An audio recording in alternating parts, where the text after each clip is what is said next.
నమస్కారం మహర్షి ఛానల్కు స్వాగతం. రాశి చక్రంలో గురువు తులారాశి నుండి వృశ్చిక రాశిలోకి ప్రవేశించే సమయం ఆసన్నం కాబోతుంది. అది అక్టోబర్ 11వ తారీఖు 2018.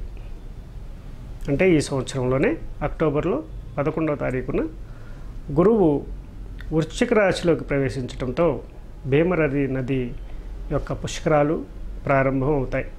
దాన్ని తామ్రపర్ణి నది అని కూడా అంటారు.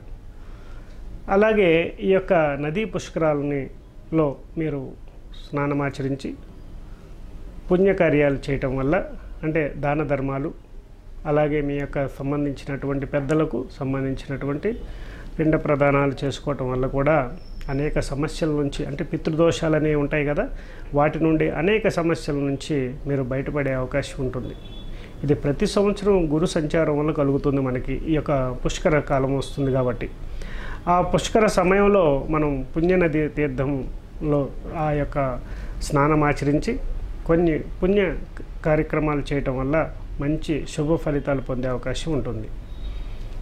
అదేవిధంగా రాశి చక్రంలో ఉన్నటువంటి ప్రతి ఒక్కరూ కూడా, అంటే ఈ 12 రాశుల వారు ఈ యొక్క పుష్కర సమయంలో స్నానం ఆచరించి ఈ యొక్క దాన ధర్మాలను, ఆ యొక్క కార్యక్రమాలను చేయటం వల్ల చాలా శుభ ఫలితాలు పొందే అవకాశం ఉంటుంది. ముఖ్యంగా ఇప్పుడు మనం మిథున రాశి వారు ఆచరించవలసిన జాగ్రత్తలు కూడా ఇప్పుడు మనం ఈ ఎపిసోడ్లో తెలుసుకుందాం. మిథున రాశి వారికి వృశ్చిక రాశి షష్టమ స్థానం అవుతుంది.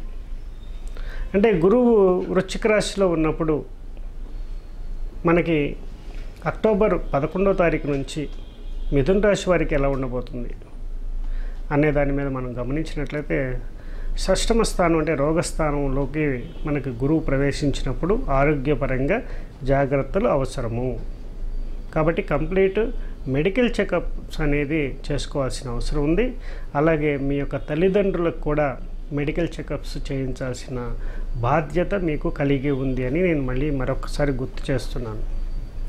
క్రితం కూడా మనం కుంభరాశిలో ఈ విషయం తెలియజేసినప్పుడు విదేశాల నుంచి కూడా మళ్ళీ తమ తల్లిదండ్రులను చూడటానికి ఇండియాకి వచ్చి వారందరూ కూడా తల్లిదండ్రులని చక్కగా బ్లడ్ టెస్టులు ఇవన్నీ మెడికల్ చెకప్స్ అని చేయించి వాళ్ళకి కావాల్సినటువంటి సమస్యలన్నింటినీ కూడా, వాళ్ళకు ఉన్నటువంటి సమస్యలన్నింటినీ కూడా తొలగించి, అంటే దగ్గరుండి చక్కగా సర్వీస్ చేసి వారందరూ ఎంతో హ్యాపీగా మళ్ళీ నన్ను కలిసి వెళ్ళటం జరిగింది. ఇది నేను చాలా ఆనందదాయకమైనటువంటి అంశంగా భావిస్తూ చెప్తున్నాను ఈ విషయాన్ని.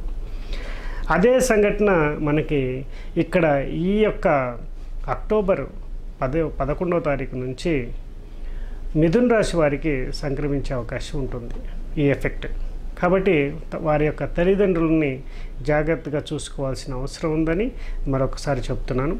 అలాగే మీరు మిథున రాశి వారు షష్టమ స్థానం అంటే తమరి యొక్క జాతకాన్ని కూడా పరిశీలించుకోవాల్సిన అవసరం ఉంటుంది. అంటే మీ యొక్క జాతకంలో షష్టమ స్థానంలో శని కానీ, రాహువు కానీ, కేతువు కానీ, అలాగే బుధుడు కానీ ఉన్నప్పుడు మీ యొక్క సమస్యలు ఇంకా ఎక్కువగా ఉండే అవకాశం ఉంటుందనేది గమనించాలి. కాబట్టి మనకి షష్టమ స్థానంలో గురువు మనకి ఎలాంటి ఉపయోగాన్ని ఇస్తున్నాడు అనేది గమనించి దానికి తగిన విధంగా మీరు పరిహారాలు కానీ చేసుకున్నట్లయితే తప్పకుండా మంచి ఫలితాలు పొందే అవకాశం ఉంటుంది. అయితే మీకు ఆకస్మిక ధనయోగం దగ్గర దాకా వచ్చి ఆగిపోయే అవకాశాలు, అలాగే కొన్ని వ్యాపారములు అంటే కంబైన్డ్గా చేస్తున్నటువంటి వ్యాపారాల్లో కొంత ఇబ్బందులు కలిగే అవకాశం, అలాగే రాజకీయ పరంగా, ఉద్యోగపరంగా కొంత టెన్షన్స్ని పెట్టే అవకాశాలు కూడా ఇక్కడ మనకి కనిపిస్తూ ఉంటాయి. అలాగే వ్యాపార పరంగా వారు ఎలా అయితే మంచి పొజిషన్లో ఉన్నారో సడన్గా కొన్ని ట్రాన్సాక్షన్స్ ఆగిపోవడం వల్ల ధనం అనేది స్ట్రక్అప్ అయ్యే అవకాశం, అలాగే కన్స్ట్రక్షన్ ఫీల్డ్లో ఉన్న వారికి కూడా ఆ ధనం అనేది ఆగిపోవడం అవకాశం ఉంటుంది. కాబట్టి కొంచెం జాగ్రత్తలు పాటిస్తే మీకు పేమెంట్స్ అన్నీ కూడా చక్కగా సకాలంలో అందటం, మళ్ళీ అలాగే బ్యాంక్ లోన్స్ కూడా చాలామంది కూడా వస్తాయని దాంట్లో ఉంటారు, అవి కూడా కొంత స్ట్రక్అప్ అయ్యే అవకాశాలు ఉంటాయి.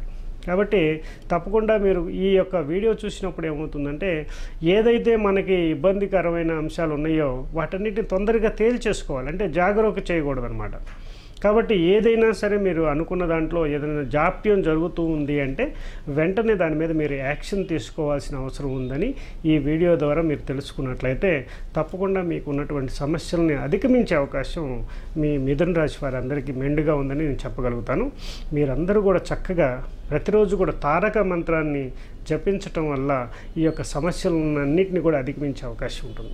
అలాగే నంది గాయత్రిని కూడా జపించటం వల్ల మీకు చాలా మంచి ఫలితాలు పొందే అవకాశం ఉంటుంది.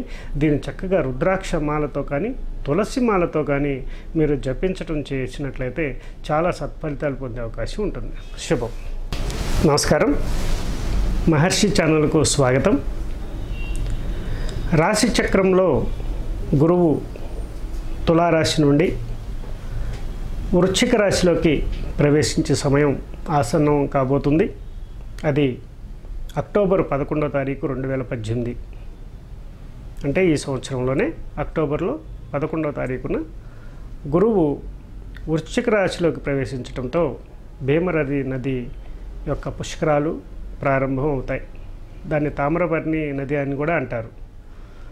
అలాగే ఈ యొక్క నదీ పుష్కరాలలో మీరు స్నానమాచరించి పుణ్యకార్యాలు చేయటం వల్ల, అంటే దాన ధర్మాలు, అలాగే మీ యొక్క సంబంధించినటువంటి పెద్దలకు సంబంధించినటువంటి పిండ ప్రదానాలు చేసుకోవటం వల్ల కూడా అనేక సమస్యల నుంచి, అంటే పితృదోషాలు అనేవి ఉంటాయి కదా, వాటి నుండి అనేక సమస్యల నుంచి మీరు బయటపడే అవకాశం ఉంటుంది.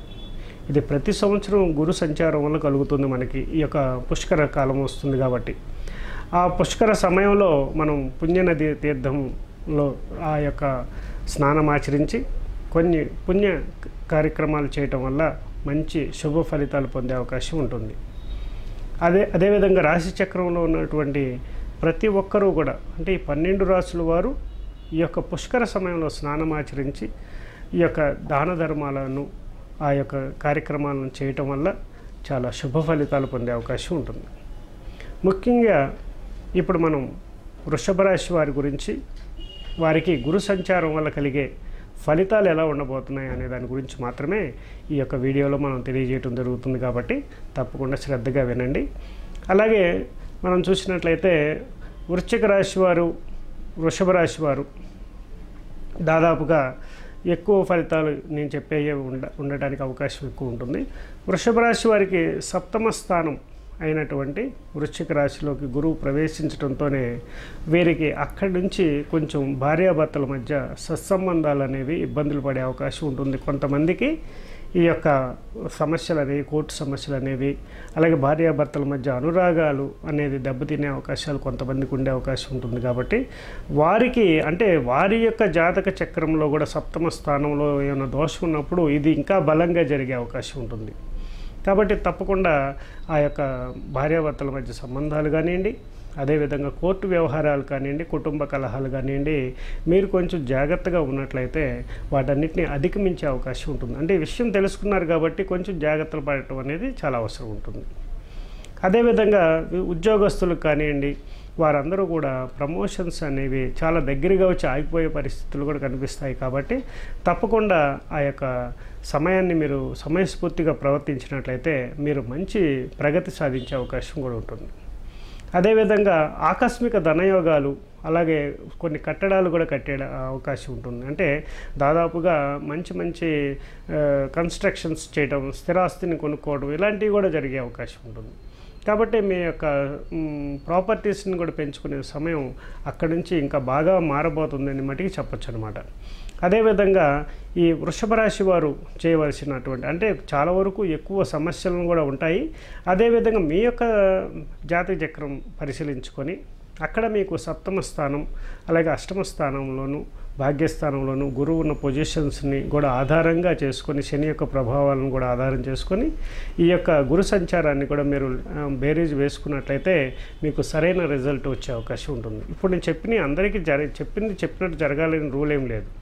కాబట్టి మీ యొక్క జాతక చక్రంలో దీన్ని కూడా ఈ గురుబలాన్ని అన్వయించుకున్నట్లయితే మీకు చక్కటి రిజల్ట్ మీకే అనాలిసిస్ అయ్యే అవకాశం ఉంటుంది.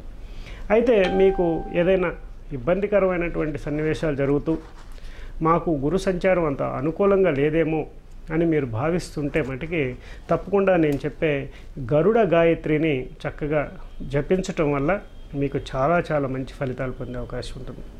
అంటే గరుడ గాయత్రిని చేయటం వల్ల శత్రు సంహారం జరుగుతుంది. శత్రు సంహారం అంటే మనకి ఎవరైనా కీడు చేయాలనుకున్నారు, ఇప్పుడు ఇందాక చెప్పాను, ప్రమోషన్ ఆగిపోతుంది, దగ్గర దగ్గర వచ్చి ఆగిపోతుంటే ఎవడో ఒకడో అడ్డుపడ్డట్టే కదా లెక్క, అదే మనకి ఇండైరెక్ట్గా శత్రువు. అదేవిధంగా కోర్టు వ్యవహారాలు కానివ్వండి, కుటుంబ కలహాలు కానివ్వండి, ఇవన్నీ కూడా ఏంటంటే సమసిపోతాయి అన్నమాట. కాబట్టి మీరు ఏదైతే ఇబ్బంది పడుతున్నారని మీరు గమనించారో వెంటనే గరుడ గాయత్రిని కానీ చక్కగా ప్రతిరోజు నిత్యం ఎర్రచందనమాలతో చక్కగా జపం చేస్తున్నట్లయితే చాలా చాలా మంచి ఫలితాలు పొందే అవకాశం ఉంటుంది. అయితే నేను ఇప్పుడు చెప్పబోయే ఈ 12 రాశుల వారందరికీ కూడా కొన్ని మంత్రాలను కానివ్వండి, జపాన్ కానీ ఏదైతే నేను చేయమంటానో అది ముఖ్యంగా రుద్రాక్షమాలతో కానివ్వండి, లేకపోతే ఎర్రచందనమాలతో కానివ్వండి, స్ఫటికమాలతో కానివ్వండి, అలాగే గంధం మాలతో కానివ్వండి, ఈ తులసి మాల కానివ్వండి, ఇలా 5 రకాల మాలలు ముఖ్యంగా మీరు ఈ మాలలతో చేయటం వల్ల చాలా వరకు సత్ఫలితాలు పొందే అవకాశం, ఆ జపం తొందరగా సిద్ధించడానికి అనుకూలత కూడా సిద్ధించే అవకాశం ఉంటుంది. కాబట్టి వృషభ రాశి వారు చేయవలసిన జపం గరుడ గాయత్రిని జపించండి. అదేవిధంగా ఇంకా నేను చెప్పదలుచుకున్న విశేషమైనటువంటి ముఖ్యమైన అంశం ఏంటంటే వీరు ఆరోగ్యపరంగా కూడా కొంచెం జాగ్రత్తలు పాటించినట్లయితే ఇంకా చాలా బాగుండే అవకాశం ఉంటుంది. ఇందాక నేను చెప్పాను దాదాపుగా మీకు మేషరాశి వారికి ఎలాంటి షుగర్ అయితే వస్తుంది, షుగరు వల్ల ప్రమాదాలు ఉంటాయి అనేది నేను ఎలా అయితే చెప్పానో ఈ యొక్క వృషభ రాశి వారు కూడా గమనించాల్సింది ముఖ్యంగా థైరాయిడ్ అనేది సమస్య, అలాగే నర్వస్ సిస్టమ్ ప్రాబ్లమ్స్ రావడానికి అవకాశం ఉంటుంది. అంటే బాగా టెన్షన్స్కి గురయ్యే అవకాశాలు కూడా ఉంటాయి. కాబట్టి ఆ టెన్షన్లో నుంచి కూడా ఉద్భవిస్తాయి, చాలా వరకు షుగర్ కూడా ఉద్భవిస్తుంది, అలాగే కిడ్నీస్ మీద ప్రభావం పడుతుంది, మెంటల్లీ డిజార్డర్స్ రావడానికి ఛాన్సెస్ ఉంటాయి. కాబట్టి నర్వస్ సిస్టమ్ ప్రశాంతంగా ఉండడానికి ఇందాక నేను చెప్పిన స్ఫటికమాల కూడా యూజ్ చేయడానికి ప్రయత్నం చేయండి, మంచి ఫలితాలు పొందొచ్చు. ఇలా అనేక దానికి అంటే ఒక సమస్యకి అనేక రకాల పరిష్కారాలు ఉన్నాయి. కాబట్టి 1 by 1 చేయటం వల్ల మంచి ఫలితాలు మీరు పొందుతారు. సమస్యలు అనేకం వస్తూ ఉంటాయి కాబట్టి వాటన్నిటిని అధిగమించడానికి ఏదో రకంగా మీరు ముందుకు వెళ్ళినట్లయితే మంచి ఫలితాలు పొందొచ్చు. శుభం.